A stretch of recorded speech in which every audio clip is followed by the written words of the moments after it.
Think you're a good person, think your conscience is guiding you. What if everything you believe about right and wrong is a lie?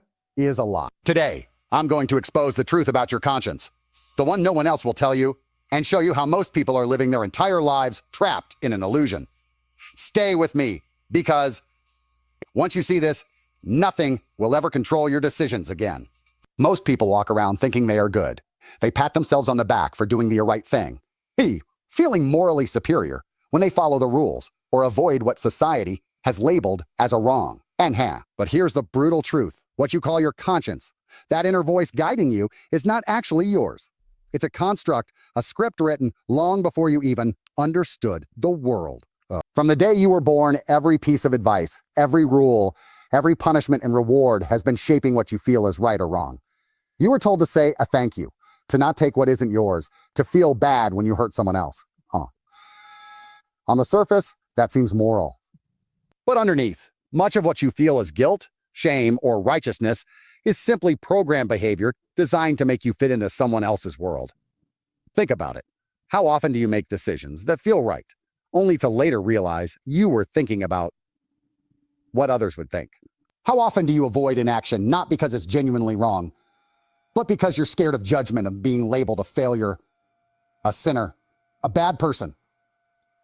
That's your conscience, but it's borrowed from parents, teachers, religion, media, culture. The moment you recognize that, you start to understand the illusion. Most people believe they are listening to themselves, but they are actually listening to echoes of other people's expectations. Don't fool yourself thinking you're an exception. Everyone falls into this trap. You feel guilty for lying, but only because society teaches you that lying is shameful. You hesitate to steal, but mostly because of laws and fear of consequences, not because your soul has suddenly screamed wrong. You feel proud for helping someone, but sometimes pride itself is a reflection of wanting recognition, not true morality. Every emotion you attach to conscience is filtered through external input. You are not born with a moral compass tuned to truth. You're born with an empty instrument, and the world fills it with a melody it wants you to play. Here's where it gets dangerous, because if you don't recognize that your so-called conscience is programmed, you'll mistake obedience for integrity.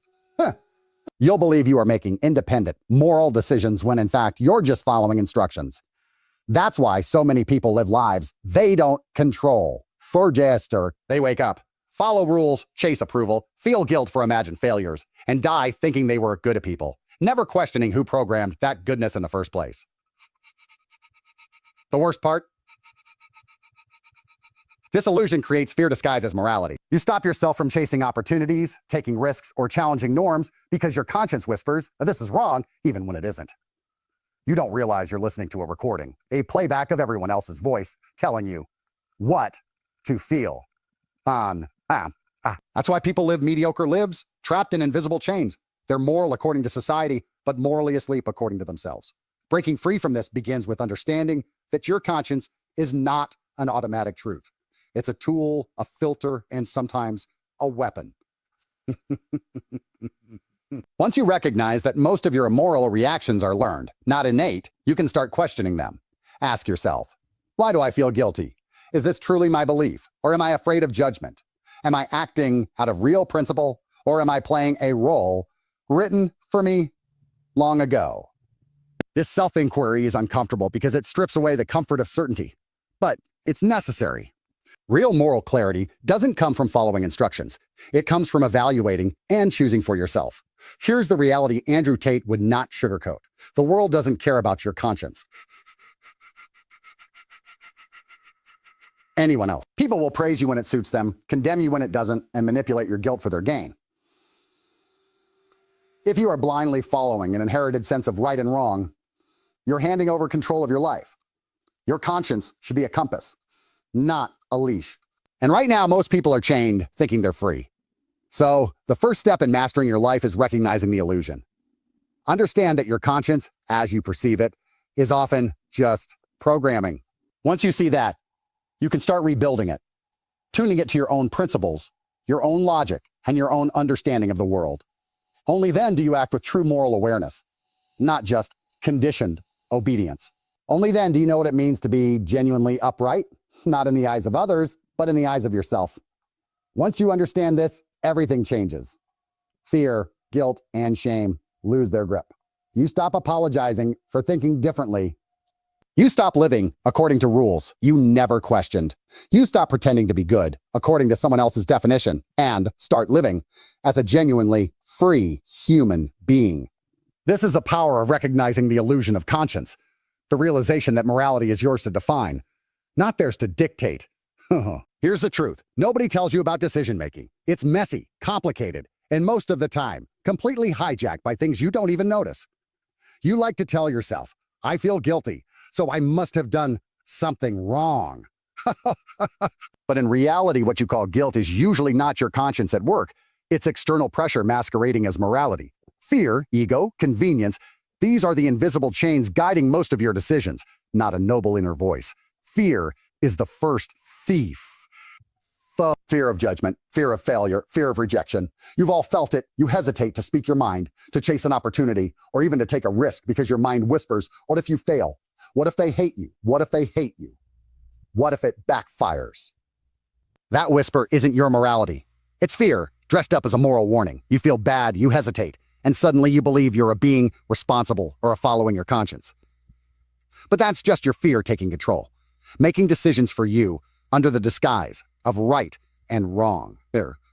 Then there's ego. Ego is the subtle manipulator that convinces you that every action you take should protect your image.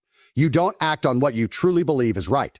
You act on what will make you look strong, smart, or acceptable to others. You might think, I can't do this, it's wrong, but dig deeper. It's not about right or wrong, it's about how it looks to the world. Ego convinces you to follow the rules of perception, not the rules of reality. That's why people constantly rationalize their decisions, because the real reason is buried under layers of pride and self-image. And let's not forget convenience. The path of least resistance always calls louder than truth. You avoid confrontation, compromise your principles, or follow the easiest option. Not because it's right, but because it's simple. Convenience tricks you into believing that avoiding responsibility or moral discomfort is the same as being a good. It's why people make excuses, why societies thrive on mediocrity, and why individuals settle for lives far below their potential. You feel guilt afterward, sure, but that guilt is more a societal echo than an authentic moral response. Here's what Andrew Tate would say. If you really want control over your life, you must stop letting fear, ego, and convenience dictate your choices. You have to strip away all the excuses and all the inherited shoulds and ask yourself, is this really my decision? Or am I following the shadows of others' expectations? Real decision-making requires brutal honesty with yourself. It requires recognizing that most of the guilt you feel is not a moral compass. It's a leash, and once you see it for what it is, you can start acting on principle rather than pressure. The problem is, most people never get here. They let fear freeze them, ego blind them, and convenience lull them into a comfortable but meaningless life. They mistake this tangled web for conscience. They live trapped in a loop. Make a decision under pressure. Feel guilty. Apologize. Repeat. Apologize. Repeat. That's not morality. It's self-imposed control by invisible forces. The illusion is complete, and most never escape. But when you finally recognize it, when you understand that guilt is often borrowed, and that fear, ego, and convenience are the real puppeteers, everything changes. You start making decisions based on logic, principle, and personal code, not on what's easy, safe, or socially acceptable. That's when you start living life deliberately, not reactively. That's when conscience stops being an illusion and starts being a real tool for power and freedom. So here's the challenge. Next time you feel guilty, pause. Ask yourself, is this real morality, or is it fear talking? Is this my choice, or am I performing for approval?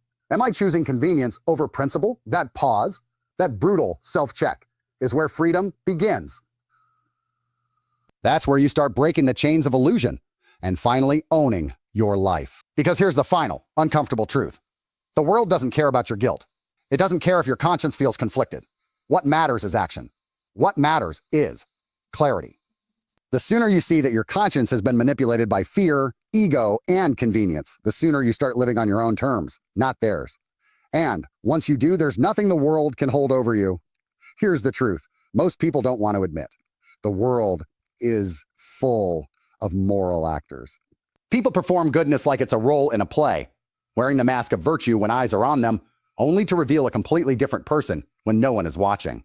Conscience, in its so-called apura form, becomes a weapon of hypocrisy. It's less about morality and more about appearances, social leverage, and protecting an image. Think about it. How often do people boast about their generosity, their honesty, their loyalty? They talk about doing the right thing, about living with integrity, about following their conscience. Yet behind closed doors, those same people chase comfort over challenge, manipulate situations for personal gain, lie when convenient, and cheat when they think no one is watching. That's not a moral failure. It's the very nature of conscience as it has been programmed into most of us. A tool to control perception rather than reality. Why does this happen? Most people care more about how they are seen than how they truly act. They are more afraid of social disapproval than the consequences of their own choices. Conscience, in the public sense, is a scoreboard, tick marks of virtue to show others they are good, while privately doing whatever serves their desires. And here's the kicker. Most never even notice. They genuinely believe that smiling, nodding, and following rules is the same as living a moral life. It isn't. It's performance. It's theater. This is the illusion Andrew Tate would call out immediately. People confuse the reflection in the mirror with their true self, a mirror of their true self. They measure morality by external applause, by societal approval, by how good they look on Instagram, or in the eyes of friends. Meanwhile, their real decisions, the ones that happen in privacy when no one else is watching, are guided by self-interest, by comfort, by greed, by ego. And that's when conscience is revealed as a double agent. It serves the world's judgment, not personal truth. Here's a hard question. When was the last time you did something completely unobserved, yet ethically right? Not for recognition, not for approval, but because it aligned with your own principles. Most people can't answer that because they've been trained to confuse performance with reality. And this is why the illusion of conscience is so dangerous. It gives people a false sense of moral superiority while keeping them enslaved to social validation. It convinces them they're a good while they are quietly compromising their own values. Breaking free requires brutal honesty. You have to examine your motives for every action. Are you acting out of principle or for appearance? Are you following your conscience or just performing to fit expectations?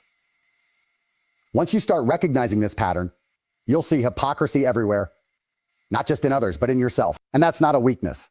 That's awareness. That's the first step to owning your decisions, your morality, and your life. This is where real power comes in. When you stop performing morality for others and start living it for yourself, your conscience transforms. It no longer whispers rules imposed by society. It speaks your personal truth. And that truth is liberating. You act with intention, not obligation. You follow a code you define, not one handed to you at birth or reinforced by others. You start to see through the masks everyone wears, and suddenly you stop being manipulated by appearances, opinions, and social judgment. Here's the final reality check. The world rewards performance, not authenticity. But living for performance will never satisfy. Living for authentic conscience built on your own principles, not borrowed rules, gives freedom, clarity, and power. That's why most people never achieve it. They are too busy pretending to be good to ever discover what being truly good really means. So, if you want to escape the illusion, start small. Observe your own actions when no one is watching. Question why you do what you do. Strip away the masks. Stop performing morality and start living it. That's when conscience stops being a tool of hypocrisy and becomes a true compass for your life. Here's the reality most people never face. True freedom isn't about money, fame, or power. It's about the mind, about understanding what drives your decisions, what motivates your actions, and what you've been conditioned to accept as a right or a wrong. Most people walk through life thinking they are free because they can make choices, but their choices are actually dictated by invisible forces. Fear, social programming, ego, convenience, and the performance of morality we just talked about. They are slaves to an illusion, believing their conscience is guiding them, when in reality, it's just repeating the lessons society fed them, lessons they never questioned. Freedom begins with awareness. It begins with the brutal recognition that your conscience is not. You have to peel back every layer of inherited morality and social pressure. Ask yourself, which of my decisions are truly mine and which are echoes of someone else's expectations? This isn't comfortable. It's uncomfortable, even frightening, but it's the only path to authentic choice. When you finally see that, you realize that so much of what you feared, felt guilty about, or believed are wrong was never yours to begin with. That's the first taste of freedom. Then comes understanding.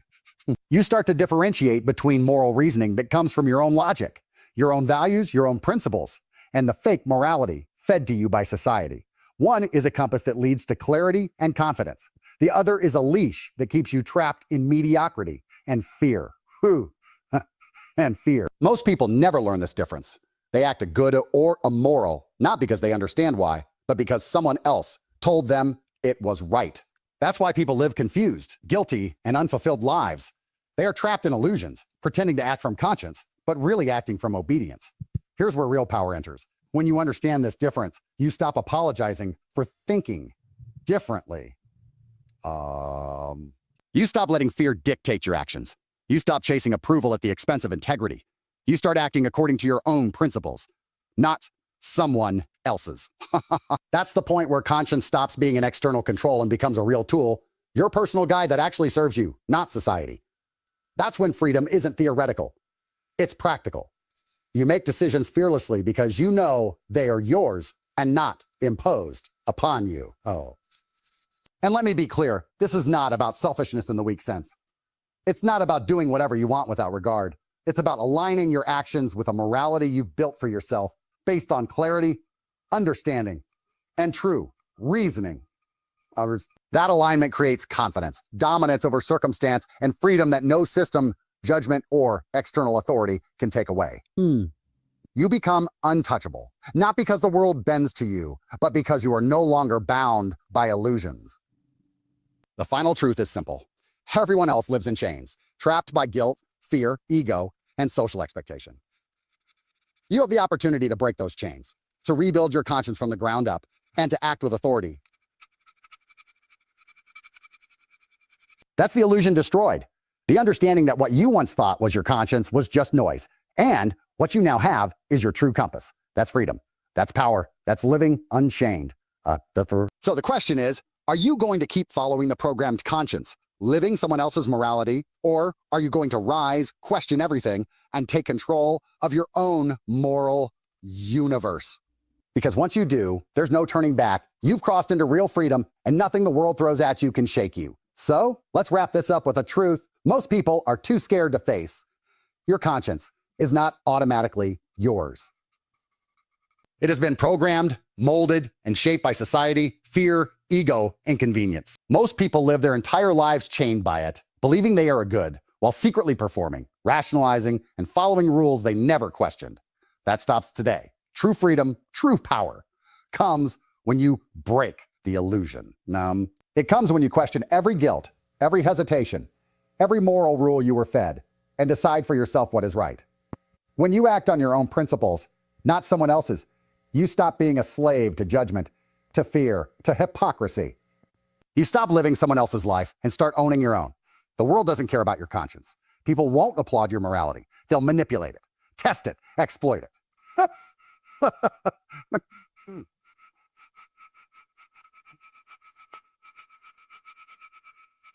Your compass or compass and not your leash, you become unstoppable. You live with clarity, with authority, and with freedom that no one can ever take from you. Remember this, most people follow an illusion. You now know the truth. You now have the power to see through the mask, to act deliberately, and to live unchained. Unchained. The choice is yours. Own it. Decide. Dominate. And live by a conscience that is truly unapologetically yours.